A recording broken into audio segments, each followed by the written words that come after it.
Good evening to all of you. Welcome to the civil point institute Indore. तो guys हम building material कर रहे हैं। बीएमसी वाले पार्ट को कर रहे थे, ऑलरेडी हमने फ्लेव ऑफ डिस्कस कर दिया है, वो आपके सेक्शन पे अपलोड हो गया है। फ्लेव ऑफ वाले वीडियो को आप देख लीजिए। कंटिन्यू करेंगे नेक्स्ट चैप्टर की ओर। उससे पहले कल हमने आपको ये फ्लेव ऑफ दिखाया था, दिस इज अ फ्लेव ऑफ। ये हम कंप्लीट 8 चैप्टर को स्टडी करने वाले हैं, ठीक है। अब इन 8 चैप्टर में से हर एक चैप्टर को एक एक करके करेंगे। और पहले वाले वीडियो में मैंने ये भी डिस्कस किया था कि हमारा क्या अप्रोच रहने वाला है कंप्लीट सब्जेक्ट को पढ़ने के लिए। अब हमारा पहला वाला चैप्टर स्टार्ट होगा और इस पहले वाले चैप्टर को बहुत ही अच्छे तरीके से एक्सप्लेन करने वाला हूँ। तो एक एक करके सारी चीज़ें अपने कॉपी पे नोट करिएगा। अपने खुद के नोट्स बनाते हुए चलें तो ज़्यादा बेहतर रहेगा। अदरवाइज ये जो नोट्स पीपीटी के नोट्स हैं ये आपके सेक्शन पे अपलोड हो जाएंगे। इनको आप डाउनलोड करके प्रिंट आउट भी निकलवा सकते हैं, लेकिन हमारी आपसे गुजारिश है कि आप लोग नोट्स खुद के बनाएं। खुद के नोट्स बनाने से कॉन्सेप्ट बहुत बेहतर हो जाएंगे। और नोट्स के अंदर यानी पूरी की स्क्रीन के अंदर वही चीज़ें मैं लिखता हूँ जो आपके नोट्स में लिखने लायक है। तो ऐसा कुछ भी नहीं जो आप छोड़ सकते हैं, सारी ही चीज़ें आपको अपने नोट्स के अंदर लिखना पड़ेगा जो मैं कुछ लिखा हूँ स्क्रीन के अंदर। ये फ्लेबफ है, फ्लेबफ को आप नोट कर लीजिए। फ्लेबफ के बाद मैंने कुछ इंपॉर्टेंट पॉइंट आपको बताए थे कि हमारा किस तरीके के क्वेश्चन को करने वाले हैं, ठीक है। और ये आपको इन्फॉर्मेशन है कंप्लीट कोर्स एक्सेस करने के लिए द सिविल पॉइंट ऐप को डाउनलोड करना। और आपका कॉन्टैक्ट डिटेल है जहाँ से आप कॉन्टैक्ट कर सकते हैं। चलिए हम बात करते हैं बेसिकली कि जो थोड़ा सा चैप्टर 1 स्टार्ट करने से पहले हम भूमिका बनाते हैं। जब तक हमारा एक भूमिका बन जाएगा पढ़ने के लिए तो बहुत अच्छा रहेगा। हम पढ़ने वाले हैं बिल्डिंग मटेरियल, यानी हम पढ़ने वाले हैं क्या, building, just a minute, building materials. अब बिल्डिंग मटेरियल के बारे में पढ़ने वाले हैं। तो सिविल इंजीनियरिंग के जितने भी स्ट्रक्चर होते हैं, सिविल इंजीनियरिंग के जितने भी स्ट्रक्चर होते हैं वो कोई ना कोई मटेरियल का यूज़ करके बनाया जाता है। सम काइंड ऑफ मटेरियल, कोई सा मटेरियल हो सकता है, सम काइंड ऑफ मटेरियल्स। जितने भी इंजीनियरिंग स्ट्रक्चर होते हैं, जितने भी इंजीनियरिंग स्ट्रक्चर होते हैं वो स्ट्रक्चर किसी न किसी मटेरियल से मिलके बने होते हैं और उन मटेरियल को अपन बिल्डिंग मटेरियल कहते हैं। Any engineering structure is made of some kind of material and this material is called engineering material, या फिर इसे बिल्डिंग मटेरियल आप कह सकते हैं। अब जो बिल्डिंग मटेरियल होते हैं, जो आपने स्ट्रक्चर बनाया है, आपने मटेरियल का यूज किया है, तो उसमें किस किस टाइप के मटेरियल हैं, इन मटेरियल के भी हम कैटेगराइज कर सकते हैं। इन मटेरियल को भी हम कैटेगराइज कर सकते हैं। पहले टाइप के मटेरियल को हम कह सकते हैं सीमेंटिंग मटेरियल। थोड़ा समझते चलिए, बहुत ही अच्छे से कॉन्सेप्ट आपके बिल्डअप होंगे। सभी लोग कहते हैं कि भैया जो ये सब्जेक्ट हो ना रटने वाला होता है, रट लो काम हो जाएगा। लेकिन आजकल जो क्वेश्चन आते हैं ना, रटने से काम नहीं होता। कॉन्सेप्ट यदि आपके बिल्डअप है बहुत अच्छे से तो आपको याद करने में बहुत ही हेल्प हो जाती है। और आपके जो कॉन्सेप्चुअल क्वेश्चन होते हैं उनको भी आप बहुत अच्छे से कर सकते हैं। तो हमारे साथ आप कंप्लीट सब्जेक्ट को एंजॉय करने वाले हैं। एक एक करके नोट करते चलिए। पहले टाइप का जो मटेरियल होता है वो सीमेंटिंग मटेरियल होता है। अब सीमेंटिंग मटेरियल में कौन कौन से मटेरियल आते हैं, जैसे सीमेंटिंग मटेरियल में आपका सीमेंट ही आ गया, ठीक है, सीमेंट आ गया। दूसरा मटेरियल आपका हो सकता है लाइम आ जाए। सीमेंटिंग मटेरियल जिप्सम आपका हो गया, ठीक है। ये सारे के सारे मटेरियल क्या सीमेंटिंग मटेरियल होते हैं, जो डिफरेंट यूनिट को बाइंड करने का काम करते हैं। डिफरेंट यूनिट को क्या करते हैं, बाइंड करने का काम करते हैं, ठीक है। डिफरेंट यूनिट को बाइंड करने का काम करते हैं। हालांकि जो आपका लाइम है, लाइम सीमेंट है, सीमेंट के अंदर लाइम और जिप्सम दोनों आ जाएंगे, ठीक है। तो सीमेंटिंग मटेरियल कौन से मटेरियल होते हैं, this material which are use to bind different unit. Different unit को बाइंड करने के लिए जो मटेरियल यूज किए जाते हैं that is known as cementing material, ठीक है। और सीमेंटिंग मटेरियल में आपका सीमेंट आ जाएगा, लाइम आ जाएगा, जिप्सम आ जाएगा। सीमेंट के अंदर लाइम और जिप्सम दोनों होते हैं। आगे इन चीज़ों को भी हम डिस्कस करेंगे, ठीक है। ये ब्रीफ में बता रहा हूँ थोड़ा सा। दूसरे टाइप के जो मटेरियल होते हैं, दूसरे टाइप के जो मटेरियल होते हैं वो कौन से मटेरियल होते हैं, आपके सॉलिड मटेरियल होते हैं। कौन से मटेरियल होते हैं, सॉलिड मटेरियल। अब सॉलिड मटेरियल्स में कौन से मटेरियल आते हैं, सॉलिड मटेरियल में कौन से मटेरियल आते हैं, सॉलिड मटेरियल में मटेरियल आते हैं जो लोड को कैरी करते हैं, जो लोड कैरी करते हैं, जो लोड को लेते हैं, है ना। लोड लेने वाले मटेरियल को सॉलिड मटेरियल कहते हैं। अब लोड लेने वाले मटेरियल में क्या आ जाएगा, जैसे आपका स्टोन है, स्टोन है, ब्रिक है, टिम्बर है, ठीक है। ये सारे के सारे कंक्रीट है, ये सारे के सारे मटेरियल क्या होते हैं, एग्रीगेट है। ये सारे के सारे मटेरियल क्या होते हैं, लोड लेने वाले मटेरियल होते हैं, तो सॉलिड मटेरियल में आ जाएंगे। तीसरे टाइप के मटेरियल होते हैं प्रोटेक्टिव मटेरियल। कौन से मटेरियल होते हैं, प्रोटेक्टिव मटेरियल, प्रोटेक्टिव मटेरियल। अब ये जो प्रोटेक्टिव मटेरियल्स होते हैं, जो ये आपके प्रोटेक्टिव मटेरियल होते हैं, ये प्रोटेक्शन प्रोवाइड करते हैं against weathering action. Weathering action के अगेंस्ट जो हमारे स्ट्रक्चर होते हैं उनको क्या करते हैं, प्रोटेक्ट करते हैं। यानी these material protect the outer surface of any structure from weathering action. जो हमारे स्ट्रक्चर के आउटर सरफेस होते हैं, इन आउटर सरफेस को प्रोटेक्ट करने का काम करते हैं। ठीक है, इन आउटर सरफेस को प्रोटेक्ट करने का काम करते हैं। ये हमारे क्या होते हैं, प्रोटेक्टिव मटेरियल्स होते हैं। प्रोटेक्टिव मटेरियल जैसे हमारे बिल्डिंग की वॉल हो गई, इसको आपको प्रोटेक्ट करेंगे। ठीक है, बिल्डिंग की वॉल को प्रोटेक्ट करेंगे। इसमें कौन कौन से मटेरियल आते हैं, पेंट आ गया आपका, ठीक है, वार्निशेस होते हैं, पेंट होता है, वार्निशेस होते हैं, ठीक है, डिस्टेम्पर्स होते हैं। ये सारे के सारे क्या होते हैं, प्रोटेक्टिव मटेरियल होते हैं। तो हमने 3 टाइप के मटेरियल को क्लासीफाई किया है। मैं चाहूँ तो इनको आपको लिखवा देता हूँ, आप इनको लिख भी लेंगे तो ज़्यादा बेहतर रहेगा। ठीक है, आप इनको लिख लेंगे तो ज़्यादा बेहतर रहेगा, आपको नोट्स बनाने में बहुत ज़्यादा हेल्प होने वाली है। बट हालांकि मैंने बता दिया तो इनको आप खुद से भी लिख सकते हैं। मैं एक बार एक्सप्लेन कर देता हूँ। मैं क्या बताया कि बिल्डिंग मटेरियल यानी कोई भी आप इंजीनियरिंग स्ट्रक्चर बनाते हैं तो उसको बनाने के लिए सम काइंड ऑफ मटेरियल की ज़रूरत पड़ती है, कुछ मटेरियल की ज़रूरत पड़ती है। वो मटेरियल को हमने 3 टाइप से कैटेगराइज किया है। ठीक है, पहला टाइप का मटेरियल हमारा है सीमेंटिंग मटेरियल। सीमेंटिंग मटेरियल कौन से मटेरियल होते हैं, वो मटेरियल जो डिफरेंट यूनिट को बाइंड करने का काम करते हैं, जैसे सीमेंट हो गया, लाइम हो गया, जिप्सम हो गया, ये आपके सीमेंटिंग मटेरियल होते हैं। दूसरे टाइप के मटेरियल के बारे में मैंने आपको बताया सॉलिड मटेरियल। अब सॉलिड मटेरियल में कौन मटेरियल आते हैं, जो लोड कैरी करते हैं, जैसे stone, brick, timber, concrete, aggregate, ये सारे के सारे सॉलिड मटेरियल में आ जाएंगे। तीसरा मैंने बताया कि प्रोटेक्टिव मटेरियल। प्रोटेक्टिव मटेरियल वो मटेरियल होते हैं जो किसी भी इंजीनियरिंग स्ट्रक्चर, जैसे मान लीजिए कोई बिल्डिंग है, लेट सपोज कोई बिल्डिंग है, तो बिल्डिंग के आउटर सरफेस को वेदरिंग एक्शन के थ्रू, जो वेदर के द्वारा जिसमें इफेक्ट आने वाले हैं, उससे जो प्रोटेक्शन प्रोवाइड करते हैं, वो आपके पेंट होते हैं, वार्निशेस होते हैं, डिस्टेम्पर होते हैं। तो इनको अपने लैंग्वेज में आप नोट्स बना के लिख लीजिए। ठीक है, अब हम बात करेंगे जो अपने सॉलिड मटेरियल होते हैं। सॉलिड मटेरियल में हमारा पहला मटेरियल है स्टोन, जो मैंने आपको फ्लेवर्स में लिखवाया था, बिल्डिंग स्टोन एंड रॉक्स। तो इस वाले चैप्टर को हम स्टार्ट करते हैं और इस चैप्टर को बहुत ही अच्छे से करने वाले हैं। तो चलिए पहले वाले टॉपिक को स्टार्ट करते हैं। आपको समझ में आ गया कि बिल्डिंग मटेरियल क्या होते हैं, कितने टाइप के होते हैं। अब पहले वाले चैप्टर को स्टार्ट करते हैं। पहला वाला हमारा यूनिट है बिल्डिंग स्टोन एंड रॉक्स। अब ये जो बिल्डिंग स्टोन एंड रॉक है, हर एक कॉम्पिटिटिव एग्जाम के अंदर इससे क्वेश्चन आते हैं। आप जिस भी एग्जाम की तैयारी कर रहे हैं ना, सभी एग्जाम में सिलेबस कॉमन होता है और क्वेश्चन आते हैं। तो इसमें बहुत सारी चीज़ें हैं, यदि इसके कॉन्सेप्ट को आप एक एक करके समझ लेंगे तो सारे क्वेश्चन आप आसानी से कर पाएंगे। अब सवाल आता है सर, इस यूनिट 1 में हम कौन कौन से टॉपिक को स्टडी करने वाले हैं। जैसे हमने बीएमसी आपको स्टार्ट किया तो हमने बताया कि भैया हमारे ये 8 चैप्टर हैं, इनको पढ़ने वाले हैं। अब जो हमारा पहला चैप्टर है, इनमें कौन कौन से टॉपिक हैं जो स्टडी करने वाले हैं, और उनमें से सबसे ज़्यादा इंपॉर्टेंट टॉपिक कौन से हैं उनको भी हम जिक्र करेंगे। तो देखिए आपके स्लाइड में हो रहा है कि हमारे 11 टॉपिक हैं। ठीक है, ये 11 टॉपिक को हम डिस्कस करने वाले हैं। पहला हमारा रहने वाला है फोर्स ऑफ स्टोन। ठीक है, फोर्स ऑफ स्टोन, स्टोन कहाँ से आप पाते हैं, क्या फोर्स है। फिर आपको पता चलेगा कि भैया स्टोन आते हैं रॉक से, तो रॉक कितने टाइप के होते हैं, तो क्लासिफिकेशन आप रॉक पढ़ेंगे। फिर दूसरा हमारा रहेगा कि जो रॉक होते हैं वो मिनरल से मिलकर बने होते हैं, तो उन मिनरल्स के बारे में पढ़ेंगे। ठीक है, अब रॉक के अलग अलग टेक्सचर होते हैं, स्ट्रक्चर होते हैं, जैसे फाइन स्ट्रक्चर होता है, कोर्स ग्रैंड स्ट्रक्चर होते हैं, उनके बारे में देखेंगे। रॉक्स में फ्रैक्चर होता है, उसके बारे में देखेंगे। उन जो हमारे स्टोन्स होते हैं, उन स्टोन के अंदर बहुत सारे आप टेस्ट करेंगे, प्रॉपर्टी आप स्टोन देखेंगे, भाई ग्रेनाइट के अंदर कौन सी प्रॉपर्टी होती है, बेसाल्ट के अंदर कौन सी होती है, ट्रैप के अंदर क्या होती है। ठीक है, उनके प्रॉपर्टी के बारे में देखेंगे। फिर हम ये देखने वाले हैं कि जो भैया आपका चट्टान होती है, इस चट्टान से जब स्टोन आप निकालते हैं तो किस तरीके से निकालते हैं, क्या प्रोसीजर होता है, कौन कौन से आपके इक्विपमेंट की ज़रूरत पड़ती है, उन सारे इक्विपमेंट के बारे में देखेंगे। फिर आप ये देखेंगे भैया जो स्टोन आप निकालते हैं रॉक से, उसको हमें किसी कंस्ट्रक्शन वर्क में यूज करना है तो ऐसे आप यूज नहीं कर सकते, उसकी प्रॉपर ड्रेसिंग करनी होती है, तो ड्रेसिंग आप स्टोन के बारे में देखेंगे। फिर डीके आप स्टोन का क्षरण, फिर डिटेरियोरेशन कैसे होता है ये भी देखेंगे। यदि डीके हो रहा है स्टोन का तो उसको प्रिवेंशन कैसे कर सकते हैं, ये वाला टॉपिक हमारा आ जाएगा 9th वाले टॉपिक में। फिर बहुत सारे आर्टिफिशियल स्टोन के बारे में देखेंगे। फिर हमारा जो लास्ट वाला टॉपिक रहेगा uses of stone in construction work.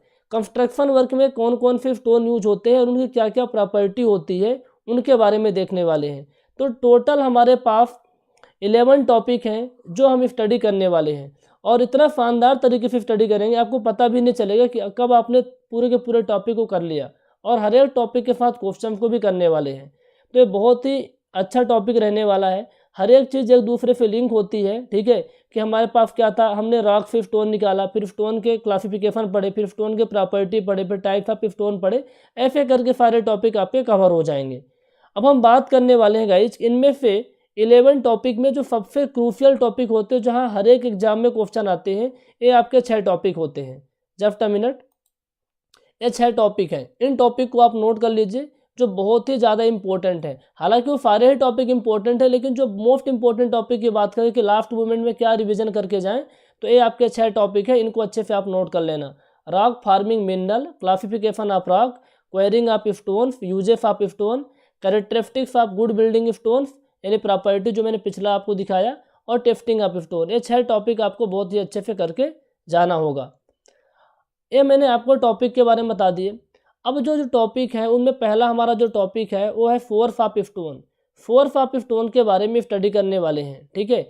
और फोर्स ऑफ स्टोन स्टडी करने के बाद हम करेंगे क्लासिफिकेशन ऑफ रॉक के बारे में। तो चलिए एक एक करके टॉपिक को हम देखते हैं। ये आपका पहला टॉपिक है फोर्स ऑफ स्टोन, ठीक है। अब फोर्स ऑफ स्टोन में हमने 3 पॉइंट आपके लिए लिखे हैं। पहला पॉइंट हमने क्या लिखा है कि जो स्टोन होता है वो रॉक से मिलता है, यानी stones are obtained from rocks, rock से मिलता है। अब जो साइंटिफिक स्टडी होती है रॉक के बारे में, यदि रॉक के बारे में आप साइंटिफिकली स्टडी करते हैं तो उसे क्या कहते हैं, उसे कहते हैं पेट्रोलॉजी। ये सवाल आया हुआ है आपके एग्जाम में, ठीक है। साइंटिफिक स्टडी ऑफ रॉक जो होता है पेट्रोलॉजी कहलाता है, ठीक है। अब बोलेंगे सारे रॉक मिलता कहाँ है, यानी अर्थ के किस लेयर में रॉक होता है। तो अर्थ के जो rocks basically form the outer solid layer of earth, जो अर्थ क्रस्ट होता है ना, अर्थ क्रस्ट के अंदर ही आपको रॉक देखने को मिलता है, ठीक है। अर्थ क्रस्ट के अंदर ही आपको रॉक देखने को मिलता है। मैं आपको इमेजेस के थ्रू दिखाता हूँ एक एक करके इन चीज़ों को, ठीक है। इमेजेस के थ्रू मैं आपको दिखाता हूँ। जैसे आपको ये इमेज दिख रही होगी, ठीक है, ये आपको अर्थ का इमेज है, ठीक है। अर्थ का पूरा इमेज है, आपको देखने को मिल रहा होगा, ठीक है। अब यहाँ पास आप देख पा रहे होंगे कि इसमें 3 लेयर है। एक तो आपका क्रस्ट है, ठीक है, जिसे अर्थ क्रस्ट आप कहते हैं। दूसरा आपका क्या होता है, मेंटल लेयर होता है, ठीक है। इनकी डेप्थ होती है कि कहाँ से कहाँ तक अर्थ क्रस्ट रहेगा, कहाँ से मेंटल रहेगा, कहाँ से कोर रहेगा। और डेप्थ आपके लिए ज़्यादा इंपॉर्टेंट नहीं है, लेकिन समझना इंपॉर्टेंट है। तीसरा आपका कोर वाला पार्ट होता है। अब यहाँ पर आप देखिए जो आपका सबसे इनर वाला कोर होता है, समझते चलिए, जो सबसे इनर वाला कोर है जिसको मैं हाईलाइट कर रहा हूँ, ठीक है। ये जो आपका इनर वाला कोर होता है क्या होता है, सॉलिड होता है। ये बहुत ही ज़्यादा सॉलिड होता है। लेकिन जो आउटर कोर होता है ना, ये लिक्विड स्टेट में होता है। किस में होता है, लिक्विड स्टेट में होता है। और इसे क्या कहते हैं, मोल्टेन मैग्मा भी कहते हैं। क्या बोलते हैं, मोल्टेन मैग्मा भी कहते हैं। मोल्टेन मैग्मा भी कहते हैं, या प्लास्टिक मैग्मा भी आप कह सकते हैं। क्या कह सकते हैं, प्लास्टिक मैग्मा भी कह सकते हैं। ये क्या होता है, बिल्कुल ही लिक्विड स्टेट के अंदर होता है। कहाँ होता है, आउटर कोर में। ये पता होना चाहिए कि जो धरती के अंदर जो आपका आउटर कोर होता है वहाँ बहुत ज़्यादा टेम्परेचर होता है। कोर के अंदर बहुत ज़्यादा टेम्परेचर होता है। उस टेम्परेचर की वजह से जो माफेस हैं, जो अंदर माफ है, वो क्या है, पिघले हुए अवस्था में रहता है, लिक्विड स्टेट के अंदर होता है। अब जो लिक्विड स्टेट के अंदर होता है उसी को अपन मैग्मा कहते हैं। क्या बोलते हैं, मैग्मा कहते हैं। ये चीज़ आपको समझ में आ गई, ठीक है। यहाँ पर आप लिख लीजिए ब्रैकेट में लिक्विड स्टेट में। ये सारी ही चीज़ें आपको नोट के अंदर लिखना है जो मैं लिख रहा हूँ। लिक्विड स्टेट में रहता है, क्या रहता है, लिक्विड स्टेट में रहता है। अब आगे होता क्या है, देखिए आपको पता चल गया कि आउटर कोर के अंदर जो मटेरियल है वो बिल्कुल लिक्विड स्टेट के अंदर है, ठीक है। किसके अंदर है, लिक्विड स्टेट के अंदर है। अब हमारा जो मैं एक इमेज बनाता हूँ यहाँ पास, जस्ट अ मिनट, मैं एक पेज इंसर्ट करता हूँ, फिर मैं एक इमेज बना के आपको दिखाता हूँ। यहाँ से बहुत सारी क्लैरिटी आएगी। जैसे देखिए ये अर्थ था, अर्थ के अंदर जो ये वाला कोर वाला पार्ट है, ठीक है। यहाँ से देखिए ये जो कोर वाला पार्ट है, इसको आउटर कोर कह सकते हैं, ठीक है, आउटर कोर कह सकते हैं। यहाँ जो मैग्मा है वो लिक्विड स्टेट में है। इसी को अपने कॉपी पे आप बना लीजिए, ठीक है, इसी को अपने कॉपी पे आप बना लीजिए। और यहाँ बहुत सारे फिफर्स या क्रैक्स होते हैं, बहुत सारे फिफर्स या फिर क्रैक्स होते हैं। इन क्रैक की वजह से, इन फिफर या क्रैक की वजह से, माने क्या है, क्रैक है, इन क्रैक की वजह से जो अंदर मैग्मा होता है पिघले हुए अवस्था में ऊपर निकलता है। क्या निकलता है, बाहर निकलता है।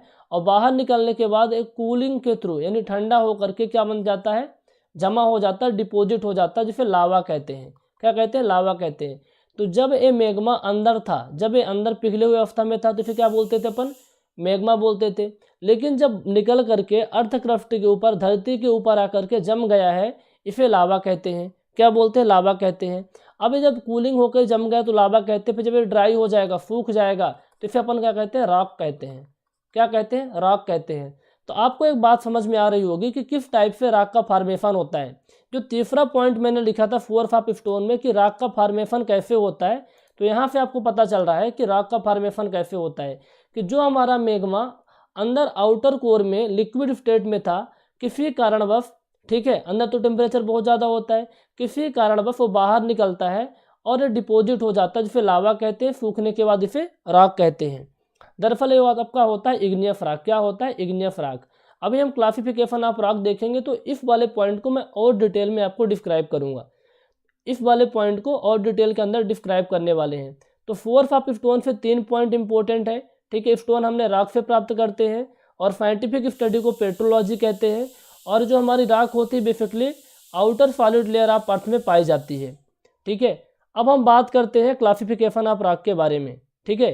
क्लासिफिकेशन ऑफ रॉक के बारे में देखने वाले हैं। तो ये आपके पास ये टेबल दिख रही होगी, स्लाइड दिख रही होगी, ठीक है, कि रॉक को हम 3 टाइप से क्लासीफाई कर सकते हैं। पहला हमारा जो क्लासिफिकेशन का तरीका होता है वो होता है जियोलॉजिकल क्लासिफिकेशन, दूसरा होता है फिजिकल क्लासिफिकेशन, तीसरा होता है केमिकल क्लासिफिकेशन। तो जो पहला हमारा क्लासिफिकेशन रहने वाला है जियोलॉजिकल क्लासिफिकेशन, यानी उत्पत्ति के आधार पर उसको हम करने वाले हैं। किस तरीके से, या फिर फार्मेशन के बेस पे कह सकते हैं इसको, ठीक है। फार्मेशन के बेस पे किस तरीके से रॉक का फार्मेशन होता है, उसके बेसिस पे रॉक को कितने तरीके से हम क्लासीफाई कर सकते हैं। तो यहाँ पर ब्रैकेट में लिख लीजिए on the basis of formation. Formation के बेस पे हम देखने वाले हैं। पहले टाइप का हमारा जो रॉक होता है इग्नियस रॉक्स होते हैं, दूसरा होता है सेडिमेंट्री रॉक्स, तीसरा होता है मेटामॉर्फिक रॉक, ठीक है। 3 टाइप के रॉक्स होते हैं। सवाल पेपर में आता है कि रॉक को कितने टाइप से क्लासीफाई कर सकते हैं, 3 टाइप से, जियोलॉजिकल, फिजिकल, केमिकल, ठीक है। अब हम बात करेंगे फिजिकल क्लासिफिकेशन में क्या होता है, जो दिखती है रॉक किस तरीके से दिखती है। केमिकल क्लासिफिकेशन में कौन कौन से केमिकल से वो रॉक बनी हुई है, आगे डिस्कस करेंगे। फिर जो आपका जियोलॉजिकल क्लासिफिकेशन होता है उसमें 3 टाइप की रॉक होती है। आपके इग्नियस रॉक होती है, सेडिमेंट्री रॉक होती है और मेटामॉर्फिक रॉक होती है। अब जो इग्नियस रॉक होती है कैसे बनती है, किस तरीके से इसका फॉर्मेशन होता है, इसके बारे में हम देखेंगे, ठीक है। इसके बारे में देखेंगे। तो जस्ट अ मिनट मैं एक पेज इंसर्ट कर लेता हूँ यहाँ पास, ये पेज आपके पास है, ठीक है। इसमें मैं डिस्कस करता हूँ इग्नियस रॉक के बारे में थोड़ा और डिटेल के अंदर, ठीक है। और डिटेल के अंदर मैं बताने वाला हूँ। हालांकि मैंने आपको बताया कि जो हमारा अर्थ होता है, ठीक है, अर्थ होता है, अर्थ के अंदर जो आउटर कोर वाला पार्ट होता है, जो आउटर कोर वाला पार्ट होता है, यहाँ जो लिक्विड, यहाँ टेम्परेचर बहुत ज़्यादा होता है। यहाँ टेम्परेचर क्या होता है, बहुत ज़्यादा होता है। समझते चलिए, जो मैं चीज़ें बता रहा हूँ ना इसको कहानी के फॉर्म में समझिएगा, सब चीज़ें क्लियर हो जाएंगे। आउटर कोर में क्या होता है, टेम्परेचर बहुत ज़्यादा होता है। तो इसके अंदर जो मासेस होते हैं, जो मटेरियल होता है लिक्विड स्टेट के अंदर होता है। क्या होता है, लिक्विड स्टेट के अंदर होता है। लिक्विड स्टेट के अंदर होता है जिसे मैग्मा कहते हैं। क्या कहते हैं, मैग्मा कहते हैं। क्या कहते हैं, मैग्मा कहते हैं। यानी प्लास्टिक स्टेट के अंदर होता है, ठीक है। अब क्या होता है, इसमें क्रैक्स होते हैं। इन क्रैक की वजह से मैग्मा बाहर निकलता है। ये मैग्मा क्या होता है, बाहर निकलता है। जब ये मैग्मा बाहर निकलता है तो यह क्या ठंडा हो जाएगा, कूल होकर के ठंडा होकर जम जाएगा। इसे लावा कहते हैं। क्या बोलते हैं, लावा कहते हैं। और जब लावा सूख जाता है इसे अपन क्या कहते हैं, रॉक कहते हैं। तो इस तरीके से रॉक का फॉर्मेशन हुआ और इसी को कहते हैं इग्नियस रॉक। इस तरीके से फॉर्मेशन ऑफ रॉक को क्या कहते हैं, इग्नियस रॉक कहते हैं। इग्नियस रॉक कहते हैं। ये चीज़ समझ में आ गई। लेकिन इसमें कुछ और इम्पोर्टेंट बातें मैं बताने वाला हूँ। Just a minute. अब ये रॉक आपकी बन गई, ठीक है। समझो कि मान लो यहाँ पास कोई रॉक डिपॉजिट हो गई है, ठीक है। यहाँ पास देखिए, यहाँ पास ये रॉक आपकी डिपॉजिट हो गई है। यहाँ पास क्या है, ये रॉक डिपॉजिट हो गई है। ये आपकी रॉक हो गई। तो ये जो आपकी रॉक होगी ना, ये आपकी इग्नियस रॉक कहलाएगी। अब इसमें भी 3 कैटेगरी होती है। इसमें भी 2-3 कैटेगरी होती है। 2-3 कैटेगरी क्या क्या होती है ये समझ लेते हैं। हालांकि मैंने चीज़ में आपको लिखवा दिया हूँ पहले भी। मैंने इसमें जो आपकी पीपीटी है ना, पीपीटी टाइम बनाते टाइम मैंने सारी चीज़ें आपको नोट करवा दी है।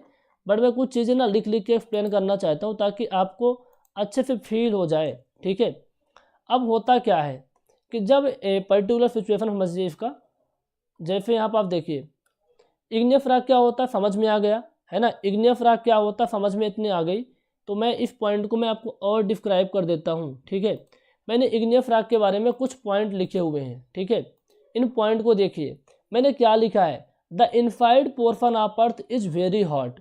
जो अंदर का अर्थ वाला पोर्शन होता है बहुत ज़्यादा हॉट होता है। इसके अंदर मोल्टेन रॉक होता है जिससे अपन क्या कहते हैं, मैग्मा कहते हैं। तो मैं जो कुछ भी बोलता हूँ वो मैं डिफिनेशन के टर्म में लिख दिया हूँ ताकि आपको याद रहे। फिर क्या होता है, this magma try to come out through the crack and weak portion to the surface during which cooling of magma occurs it solidify and become rock. This type of rock is called igneous rock. आपसे कोई पूछे, छोटा सवाल पूछे, भैया आपने TCP से पढ़ा, बताइए इग्नियस रॉक क्या होती है, तो आप बताएंगे कि भैया जो हमारा अर्थ होता है, अर्थ के इनसाइड पोर्शन में बहुत ज़्यादा टेम्परेचर होता है जिसके कारण वहाँ क्या होता है, जो रॉक होती है ना वो लिक्विड स्टेट के अंदर, जो मटेरियल होता है लिक्विड स्टेट के अंदर होता है। आप रॉक मत कहना, आप क्या बोलेंगे, जो मटेरियल होता है वो लिक्विड स्टेट के अंदर होता है जिसे अपन मैग्मा कहते हैं। अब क्या होता है, जो मैग्मा होता है जहाँ क्रैक होते हैं, जो वीकर पोर्शन होता है वहाँ से ट्राई करता है बाहर निकलने के लिए, वो बाहर निकलता है और बाहर निकल के डिपोजिट हो जाता है। ठीक है, बाहर निकल के क्या होता है, डिपोजिट हो जाता है। अब ये जो बाहर निकल के डिपोजिट हो जाता है फिर सॉलिड हो जाता है ठंडा होकर के, इसे अपन इग्नियस रॉक कहते हैं। तो सर जो इग्नियस रॉक हो गई, सर एक बात बताइए, जब ये अंदर से बाहर निकल रहा था तो ऐसा भी तो हो सकता है, जस्ट अ मिनट,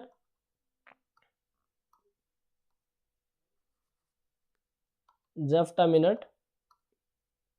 ठीक है, जब ये अंदर से बाहर निकल रहा था, जैसे मान लो ये आपका अर्थ सरफेस है, ये आपका क्या है, अर्थ है। ठीक है, और मैं नीचे ले रहा हूँ ना, ये डेप्थ है, ये डेप्थ डेप्थ नीचे, ये आपका कोर वाला पार्ट है, ये कोर वाला पार्ट है। तो सर ऐसा भी तो हो सकता है कि जब ये रॉक मतलब जब मैग्मा नीचे से ऊपर निकल रहा था तो हो सकता है कुछ जहाँ पास निकले वहीं पास डिपॉजिट हो जाए। मान लीजिए कुछ यहाँ पास डिपॉजिट हो गया, कुछ बीच में डिपॉजिट हो गया, कुछ ऊपर आके डिपॉजिट हो गया। तीन टाइप की सिचुएशन बन सकती है यहाँ पास तीन टाइप की सिचुएशन बन सकती है। कुछ क्या है, नीचे डिपॉजिट हो गया, कुछ बीच में डिपॉजिट बीच में डिपॉजिट हो गया, कुछ ऊपर आके डिपॉजिट होता है, कुछ ऊपर आके डिपॉजिट होता है। अब एक बात बताइए, जो मैग्मा नीचे रह जाएगा, जो मैग्मा नीचे होके डिपॉजिट हो जाता है, नीचे रहता है डिपॉजिट हो गया, और कुछ बीच में कुछ ऊपर आ जाता है, तो जो नीचे ही रह जाता है उसे क्या बोलते हैं, उसे बोलते हैं प्लूटोनिक रॉक। क्या बोलते हैं, प्लूटोनिक रॉक। क्या बोलते हैं, प्लूटोनिक रॉक। समझते चलना, बहुत काम की चीज़ बताऊंगा यहाँ पास, बहुत सारे कॉन्सेप्ट यहाँ पास सीखने को मिलेंगे और बहुत सारे क्वेश्चन आप यूं ही कर लेंगे, कोई बड़ी बात नहीं होगी। ये प्लूटोनिक रॉक होता है, कुछ बीच में आकर के जम जाता है यहाँ पास, इसे बोलते हैं हाइपे बेफाल रॉक। क्या बोलते हैं, हाइपे बेफाल रॉक। ठीक है, और जो ऊपर आकर के डिपॉजिट होकर जमा होता है उसे वोल्केनिक रॉक कहते हैं। क्या बोलते हैं, वोल्केनिक रॉक बोलते हैं। क्या बोलते हैं, वोल्केनिक रॉक बोलते हैं। ठीक है, इसे वोल्केनिक रॉक बोलते हैं। अब यहाँ पास देखिए, मैं यहाँ पास एक इमेज के थ्रू दिखाता हूँ तो ज़्यादा समझ में आएगा आपको। ठीक है, इस इमेज को देखिए, यहाँ पास कुछ ऐसा हुआ, इस इमेज में थोड़ा और अच्छे से क्लियर होगी चीज़ें आपको। तो मैं कलर चेंज कर लेता हूँ, लेट्स सी। ये कलर देखिए, यहाँ पास कुछ क्या है, ये आपको मैग्मा चैम्बर दिख रहा है, यहाँ पास क्या है, कुछ आके डिपॉजिट हो गया। ठीक है, ये कुछ डिपॉजिट हो गया, मैं मान लेता हूँ कुछ यहाँ पास बीच में डिपॉजिट हो गया, कुछ बीच में डिपॉजिट हो गया, और कुछ आके आपका ऊपर डिपॉजिट होता है। जो मैं बता रहा हूँ मैं यहीं पास लिख देता हूँ। ये आपका क्या है, हाइपे बेफाल रॉक है, हाइपे बेफाल रॉक। एक बार आप स्पेलिंग चेक कर लेना। ये आपका क्या है, प्लूटोनिक रॉक होता है। क्या होता है, प्लूटोनिक रॉक होता है। और जो ऊपर आके डिपॉजिट होता है ये आपका होता है वोल्केनिक रॉक। क्या होता है, वोल्केनिक रॉक होता है। ठीक है, ये तीन चीज़ समझ में आ गई। अब यहाँ पर आप देखिए, जो धरती के ऊपर आके डिपॉजिट होता है, जो मैग्मा धरती के ऊपर आके डिपॉजिट होता है उसे बोलते हैं एक्सट्रूसिव इग्नियस रॉक। ध्यान से, लाइन बहुत इंपॉर्टेंट है, इसे बोलते हैं एक्सट्रूसिव इग्नियस रॉक। लेकिन जो मैग्मा धरती के नीचे ही डिपॉजिट हो जाता है, ठीक है, धरती के नीचे ही ठंडा होकर जम जाता है, उसे बोलते हैं इंट्रूसिव इग्नियस रॉक। इसे क्या बोलते हैं, इंट्रूसिव इग्नियस रॉक। अब यहाँ पर समझिए, जो धरती के ऊपर आ जाता है ना, धरती के ऊपर आने के कारण यहाँ पर एयर वगैरह प्रॉपर मिलती है, तो यहाँ रैपिड कूलिंग होती है। जो कूल होते हैं, जो अपना जो राख होता है या फिर कह सकते हैं मैग्मा कहेंगे ना, जो मैग्मा है कूल होता है क्विकली, यहाँ पर रैपिड कूलिंग होती है। क्या होती है? एक्सट्रीमली रैपिड कूलिंग होती है। अब रैपिड कूलिंग होने की वजह से जल्दी से ठंडा होकर के जम जाता है। तो जो स्ट्रक्चर बनते हैं वो फाइन ग्रेन्ड स्ट्रक्चर होते हैं। कैसे होते हैं? फाइन ग्रेन्ड स्ट्रक्चर होते हैं, यानी क्रिस्टल नहीं बन पाते। लेकिन जहाँ धीरे धीरे कूलिंग होती है, जैसे अर्थ के नीचे जो बनते हैं, जैसे यहाँ पर आप देखो प्लूटोनिक रॉक के केस में, अर्थ के नीचे जब ये धीरे धीरे ठंडा होते हैं, क्योंकि अर्थ के नीचे हैं तो वहाँ टेम्परेचर के कॉन्टेक्ट में है, तो ठंडा होने में बहुत ज़्यादा टाइम लग जाता है। ठीक है, अब ठंडा होने में स्लो कूलिंग होती है। क्या होती है? स्लो कूलिंग होती है। अब स्लो कूलिंग होने की वजह से इसके क्या प्रॉपर क्रिस्टल बनते जाते हैं, है ना, प्रॉपर क्रिस्टल बनते जाते हैं। इसे कहते हैं कोर्स ग्रेन्ड स्ट्रक्चर। समझ में नहीं आ रहा है ना? फिर बता रहा हूँ मैं ये बताना चाहता हूँ आपको कि धरती के नीचे ही पहले जैसे मैग्मा ऊपर निकल रहा था, है ना, नीचे फिर ट्राई कर रहा था कोर, आउटर कोर वाले पोर्शन से ऊपर निकलने के लिए, तो कुछ क्या होता है, नीचे ही डिपॉजिट हो गया, जम गया। तो उसमें क्या धीरे धीरे कूलिंग होगी, क्योंकि वो टेम्परेचर के कांटेक्ट में है। अब धीरे धीरे कूलिंग होने की वजह से आराम आराम से कूलिंग होगी, तो प्रॉपर क्रिस्टल बनते जाएंगे, यानी क्रिस्टलाइन स्ट्रक्चर बनता है, जिसे कोर्स ग्रेन्ड स्ट्रक्चर भी कहते हैं। लेकिन जो मैग्मा धरती के ऊपर आ गया है उसमें रिपीड कूलिंग होती है, मतलब फास्ट कूलिंग होता है, क्यों कूल होता है, जिसकी वजह से प्रॉपर क्रिस्टल नहीं बन पाते, फाइन ग्रेन्ड स्ट्रक्चर बनता है। ठीक है, आगे बात समझ में, तो ये चीज़ें क्लियर होनी चाहिए। तो जब आप समझेंगे, आपसे पूछा कि इंट्रूसिव इग्नियस रॉक में कौन कौन से आता है, तो आपका हाइपेबेफाल रॉक आता है और प्लूटोनिक रॉक आता है। एक्सट्रूसिव इग्नियस रॉक में कौन सी रॉक आती है? वोल्केनिक रॉक होती हैं।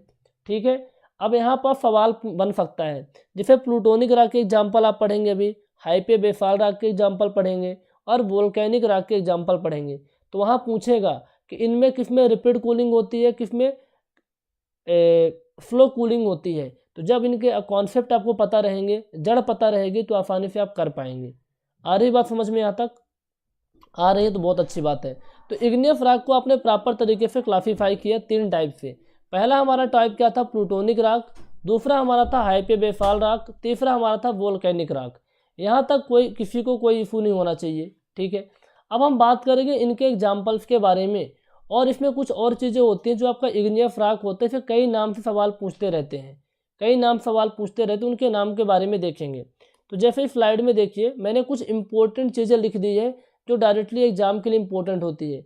इग्नियस रॉक को प्राइमरी रॉक कहते हैं। ठीक है, अनस्ट्रैटिफाइड रॉक कहते हैं। अनस्ट्रैटिफाइड क्या होती है कि प्रॉपर इसमें स्ट्रेटा नहीं होता। जब मैं फिजिकल क्लासिफिकेशन बताऊंगा तो वहाँ पे और क्लैरिटी मिलेगी। इसे इरप्टिव रॉक कहते हैं, क्योंकि वोल्केनिक इरप्शन के थ्रू ये रॉक का फॉर्मेशन होता है। ठीक है, यहाँ पर कुछ इंपॉर्टेंट पॉइंट लिख दिया था जो मैंने डिस्कस कर दिया हूँ।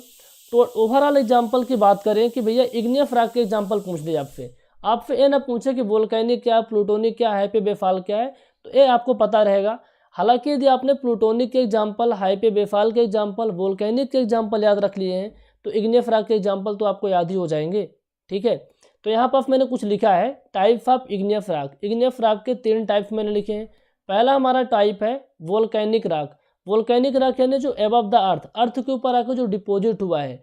आपको पता है कि अर्थ के ऊपर आकर जब डिपॉजिट होता है तो फाइन स्ट्रक्चर बनते हैं, फाइन ग्रेन्ड स्ट्रक्चर बनते हैं। फाइन ग्रेन्ड स्ट्रक्चर क्यों बनते हैं भैया? क्योंकि वहाँ रैपिड कूलिंग होती है, तो प्रॉपर टाइम नहीं मिलता क्रिस्टल बनने के लिए। फाइन ग्रेन्ड स्ट्रक्चर बनते हैं, यानी नॉन क्रिस्टलाइन। क्रिस्टल तो बना ही नहीं, जब क्रिस्टल बना ही नहीं तो अब क्या बोलेंगे? नॉन क्रिस्टलाइन स्ट्रक्चर बोलेंगे। तो सवाल पूछेगा, देखिए वोल्केनिक रॉक के एग्जाम्पल क्या होते हैं, ये ऑफ नहीं होगा, ये कामा होगा। ट्रैप और बेफाल्ट होता है। अब पूछेगा सवाल आपसे, क्या पूछेगा कि भैया ट्रैप जो है नॉन क्रिस्टलाइन नेचर का होता है कि क्रिस्टलाइन नेचर का होता है? तो क्या बताओगे आप? नॉन क्रिस्टलाइन नेचर का होता है, क्योंकि फाइन ग्रेन्ड स्ट्रक्चर होते हैं, क्योंकि यहाँ रैपिड कूलिंग हुई है, क्यूब कूलिंग हुई है। ठीक है, बेफाल्ट भी आपको उसी नेचर में आ जाएगा। ठीक है, पूछेगा सर ट्रैप जो है ना इंट्रूसिव होता है कि एक्सट्रूसिव होता है? तो आपको पता होगा कि भैया एक्सट्रूसिव होता है, क्योंकि धरती के ऊपर होता है। बेफाल्ट में आपका एक्सट्रूसिव इग्नियस रॉक होती है। आ रही बात समझ में ना? तो पकड़ में आ रही चीज़ें ना, अब तो रटने की जरूरत नहीं पड़ेगी। ठीक है, अब ये ट्रैप और बेफाल्ट की प्रॉपर्टी बताएंगे तो और वहाँ सीखेंगे एक एक करके, पर समझते चलिए, आप लोग समझते चलना है इन चीज़ों को बहुत ही अच्छे तरीके से। दूसरा आपका होता है between the earth. Between the earth यानी ये आपका अर्थ सरफेस था और ये आपका कोर वाला पार्ट था। मान लो यहाँ पर आप जो रॉक डिपॉजिट हुई थी, ये हाइपे बेफाल रॉक की कैटेगरी में आती है। इसमें आपका आता है डोलेराइट होता है और गैब्रो, ये एग्जाम्पल हैं हाइपे बेफाल रॉक के। अब जो डोलेराइट है ना, इसके भी मिनरल से बने, कुछ मिनरल्स से बने होते हैं, जैसे क्वार्ट्ज, माइका, फिलास्पर, है ना। जब अभी मिनरल्स के बारे में देखेंगे तो वहाँ चीज़ें डिस्कस करेंगे। तो डोलेराइट और gabbro is the example of hypabyssal rock. इनफायर्ड अर्थ जो होता है आपका, जैसे एक्सट्रूसिव इग्नियस रॉक कहते हैं, वो आपका प्लूटोनिक रॉक होता है जो क्रिस्टलाइन नेचर का होता है, जैसे ग्रेनाइट आपका होता है, फाइनाइट होता है, डायोराइट होता है, ठीक है। गैब्रो भी इसका एग्जाम्पल हो जाता है, ठीक है। तो ये आपका क्या है, प्लूटोनिक रॉक है। ये क्या है, प्लूटोनिक रॉक है। अब यहाँ तक आपको 3 चीज़ें पढ़नी है कि भैया इग्नियस रॉक क्या होती है, इग्नियस रॉक के कितने टाइप होते हैं, उन टाइप के बारे में पता होना चाहिए और उनके एग्जाम्पल्स के बारे में पता होना चाहिए। यदि ये बात आपको पता रहेगी तो बहुत ही अच्छे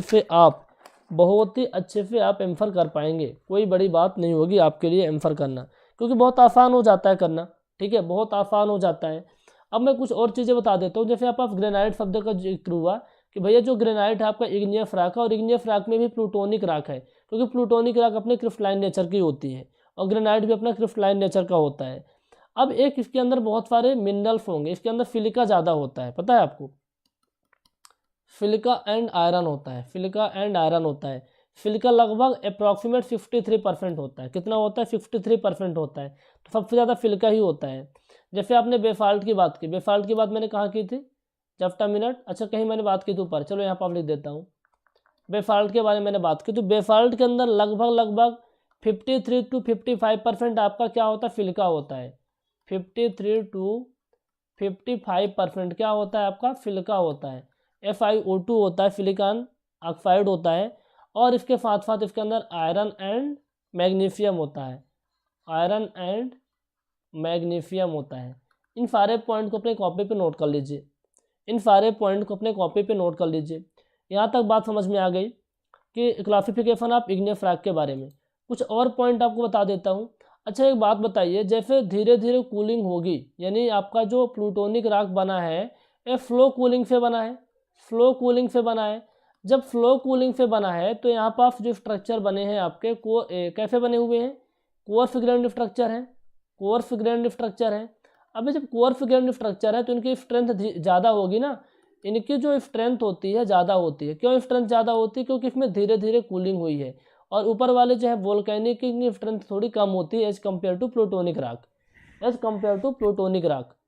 तो आई होप आपको ये स्ट्रक्चर समझ में आया होगा, यहाँ तक किसी को कोई इशू नहीं होना चाहिए, ठीक है। तो इग्नियस रॉक को मैंने प्रॉपर क्लासीफाई किया। एक बार मैं क्विकली रिवीजन करवा देता हूँ कि आपको पता क्या क्या याद रखना है, ठीक है।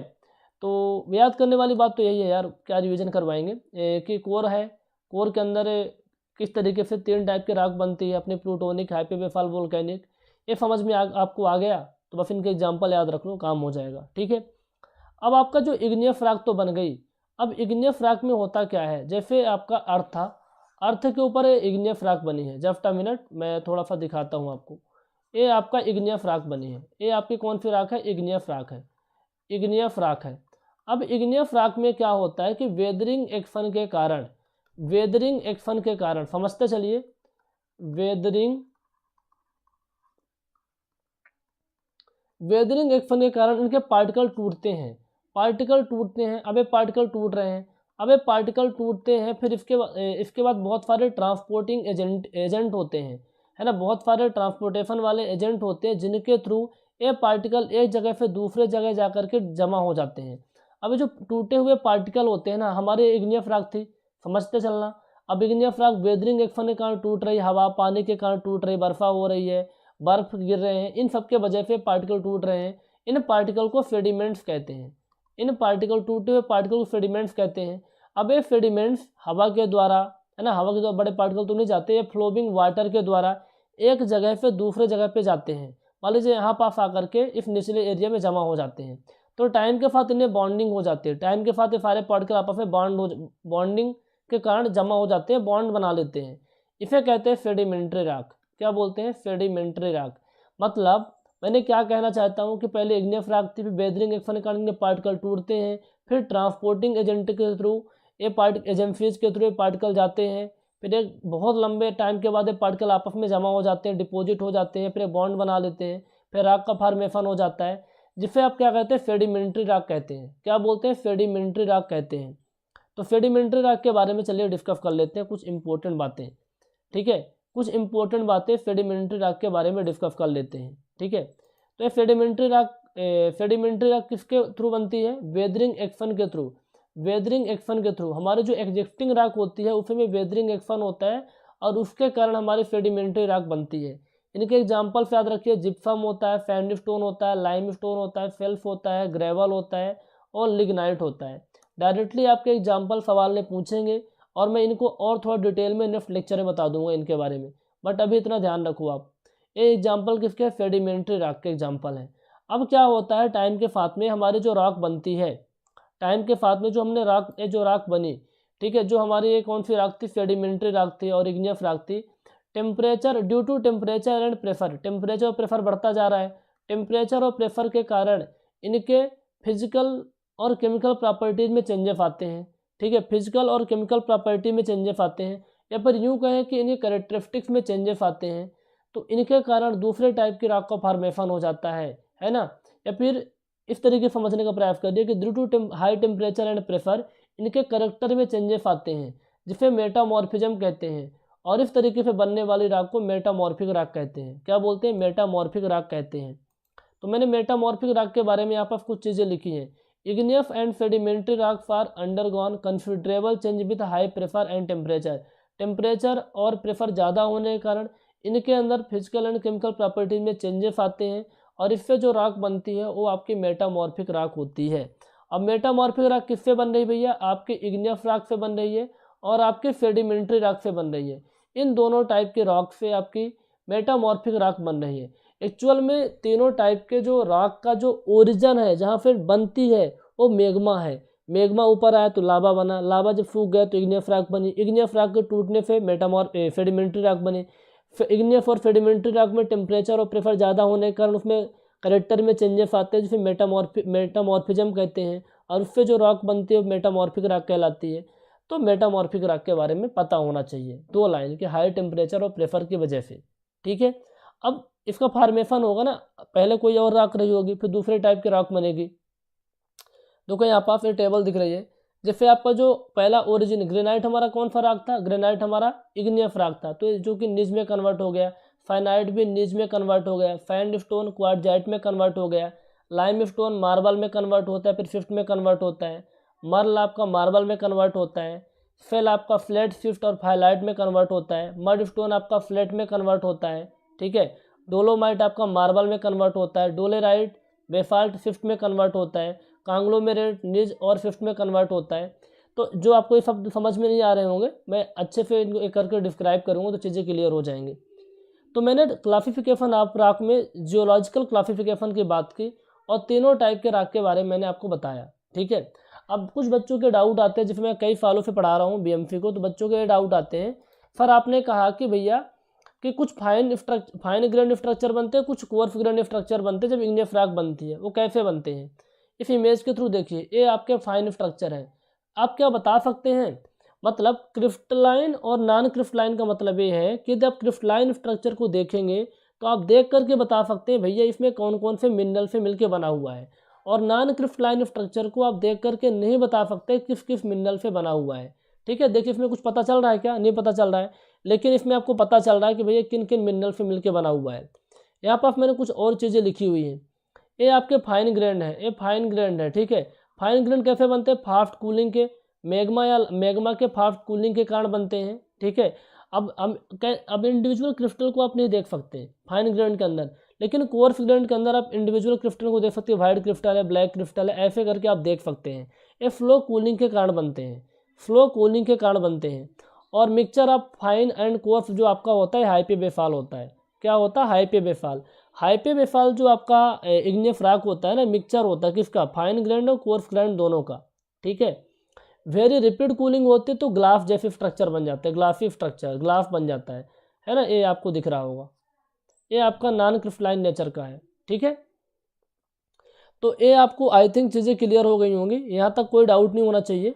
अब लेक्चर को हम ज़्यादा बड़ा नहीं करेंगे और हम क्या करेंगे, बहुत सारे आपके लिए क्वेश्चंस भी लिए हुए हैं। देख लो आप लोग, ये क्वेश्चन हमने आपके लिए लिए हुए हैं। इन सारे क्वेश्चन को फिजिकल और केमिकल क्लासिफिकेशन करवाने के बाद, ठीक है, इनको डिस्कस करने वाले हैं। और जैसे जैसे आपके टॉपिक कंप्लीट होंगे, एफएफसी जेई के, आरआरबी जेई के, ईएफई के, ये देखो आईएएफ 2020 में क्वेश्चन पूछा गया है, ये 2022 में क्वेश्चन पूछा गया है, ठीक है। ये सवाल पूछा है ना, मार्बल इज एन एग्जाम्पल आप, तो मैंने अभी बताया ना आपका, मार्बल किस टाइप का राख होता है, ठीक है, मार्बल किस टाइप का राख होता है। तो ये आपको आसानी से करने में बहुत, यदि आपने पढ़ लिया ना तो बहुत आसान हो जाएगा करना। कितना सिंपल सिंपल क्वेश्चन है, ठीक है। जो कुछ भी पढ़ा रहा हूँ सारे क्वेश्चन फंस जाएंगे आपके, ठीक है। तो नेक्स्ट लेक्चर के अंदर पहले हम केमिकल और फिजिकल क्लासिफिकेशन देखेंगे, फिर इसके आए हुए बहुत सारे ऑब्जेक्टिव क्वेश्चन को देखने वाले हैं। यदि हम समरी करें आज हमने क्या क्या सीखा इस पर्टिकुलर लेक्चर के अंदर, तो इस लेक्चर के अंदर यदि समरी में आप देखेंगे तो हमने 2-3 चीज़ें बताई आपको मोटी मोटी। पहला हमने बताया कि भैया बिल्डिंग मटेरियल में क्या क्या स्टडी करते हैं, ठीक है, कितने टाइप के मटेरियल होते हैं, यानी टाइप्स ऑफ मटेरियल के बारे में मैंने आपको बताया, ठीक है, टाइप्स ऑफ मटेरियल के बारे में बताया। दूसरा हमने बताया आपको कि पर्टिकुलर चैप्टर 1 में, चैप्टर 1 जो आपका रहने वाला है, चैप्टर 1 स्टोन में हम किन किन टॉपिक को स्टडी करेंगे। फिर इन टॉपिक के अंदर हमने फोर्स ऑफ स्टोन वाले टॉपिक को अच्छे से देखा, force of stone and classification of stone, and classification of stone में आपका इग्नियस वाला कंप्लीट हो चुका है। बाकी के जो आपके जियोलॉजिकल क्लासिफिकेशन आपका कंप्लीट हो चुका है, फिजिकल और केमिकल पेंडिंग में है, उसको नेक्स्ट लेक्चर के अंदर देखेंगे। तो आप बहुत ही अच्छे से इनको देखिए, अपने नोट्स बनाइए। आपको कोई भी डाउट आता है, ये 9340888429 इस नंबर पे आप हमें कांटेक्ट कर सकते हैं। आपके जो भी डाउट है वो प्रॉपर सारे डाउट आप पे क्लियर होंगे, ठीक है, प्रॉपर सारे डाउट क्लियर होंगे। क्लासेस स्टार्ट हो चुकी हैं। इन क्लासेस के अंदर ये हमारा क्या है ना, बिल्कुल हम फाउंडेशन तैयार कर रहे हैं आपका। इस तरीके से फाउंडेशन डेवलप हो जाएगा कि आपको अगेन ज़िंदगी में कभी पीछे मुड़ करके नहीं देखना होगा। हमने बीएमसी को अच्छे से नहीं पढ़ा था, हर एक चीज़ को मतलब बहुत ही कम, ज़्यादा टाइम भी नहीं लेंगे और कम टाइम के अंदर बहुत ही अच्छे से एक्सप्लेन कर देंगे। तो आपके कोई सा भी एग्ज़ाम हो, है ना, इंडिया के अंदर कोई सा भी आप एग्ज़ाम देंगे तो इससे क्वेश्चन बाहर आपका नहीं जाएगा, ये हमारी पूरी की पूरी गारंटी है। इस पर पूरा रिसर्च करके बना रहे हैं कंटेंट, ठीक है। हमारे पास अच्छा खासा टाइम है। कोई भी क्वेरी है इन नंबर पे कांटेक्ट करिए। कंप्लीट कोर्स के लिए द सिविल पॉइंट ऐप को डाउनलोड कर लीजिए। क्लास कैसे लगी कमेंट करके बताइए। आपके कोई भी सुझाव हैं, कोई सजेशंस हैं तो आप कमेंट करके बता सकते हैं, या फिर हमें इस नंबर पे पर्सनली आप व्हाट्सअप कर सकते हैं। Okay, thank you so much, have a nice day.